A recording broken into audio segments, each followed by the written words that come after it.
بسم اللہ الرحمن الرحیم۔ السلام علیکم۔ ایک ضروری مسئلے کا آنکھیں کھولنے والا جواب۔ آپ کو کبھی یہ سوال پیش آیا ہوگا یا اپنے ارد گرد کسی کو یہ سوال کرتے پایا ہوگا۔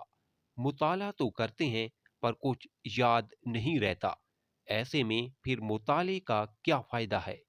جواب: شیخ سلمان العودہ اپنی کتاب میں لکھتے ہیں کہ ایک مرتبہ میں نے اپنے شیخ سے یہی شکایت کی، میں نے ایک کتاب پڑھی لیکن مجھے اس میں سے کچھ یاد نہیں رہا۔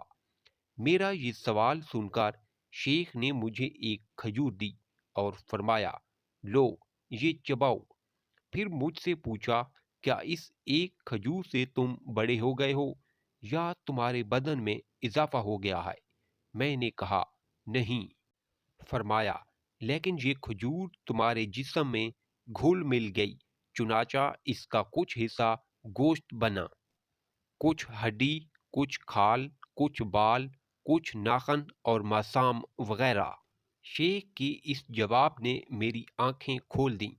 تب میں نے جانا جو کتاب بھی میں پڑھتا ہوں وہ تقسیم ہو جاتی ہے، چنانچہ اس کا کچھ حصہ میری لغت یا زبان مضبوط کرتا ہے، کچھ میرا علم بڑھاتا ہے، کچھ میرا اخلاق سنوارتا ہے، کچھ میرے لکھنے بولنے کے اسلوب کو ترقی دیتا ہے، اگرچہ میں اس سب حصوں کو الگ الگ محسوس نہیں کر پاتا۔